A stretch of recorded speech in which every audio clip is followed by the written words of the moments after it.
ఈరోజు మంచి మాట, మంచి వ్యక్తిత్వము, మంచి క్షేమము మీ గురించి క్షేమం కోరుకునే వారు ఎవరైనా సరే వీధి దీపాలు లాంటి వారు.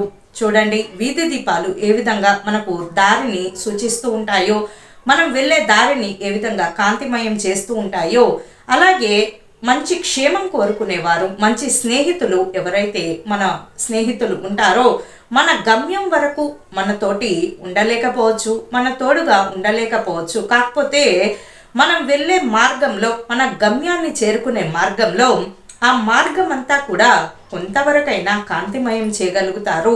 తద్వారా గమ్యం చేరడము సులువు అవుతుంది. కాబట్టి ఇదండి ఈరోజు మంచి మాట. మంచి స్నేహితులు, క్షేమం కోరుకునే వారు ఎవరైనా సరే వీధి దీపాలు లాంటి వారు మన జీవితంలోనూ మన దారిలోనూ గమ్యంలోనూ చేరువ చేసేటటువంటి వీధి దీపాలు లాంటి వాళ్ళు. అంటే కాంతిని ప్రసరిస్తూ ఉంటారు.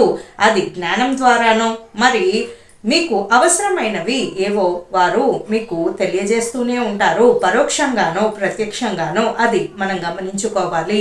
మరొక మంచి మాట ఏమిటి అంటే, మీలో నిజాయితీ, నిఖర్చి అయినటువంటి మనస్తత్వము, మనలో నిజాయితీ, ప్రార్థనా ధోరణి, నిఖర్చి అయిన మనస్తత్వము, ఈ మూడు గనక ఉంటే ఏదైనా సాధించగలను అనేటటువంటి మనస్తత్వం, చిత్తశుద్ధి, ఇటువంటి లక్షణాలు గనక మనలో ఉంటే ఎటువంటి అవరోధము మనల్ని ఏమీ చేయలేదు, మనల్ని అడ్డుకోలేదు. కాబట్టి ఒకే తాటి మీదకు ఉండాలి.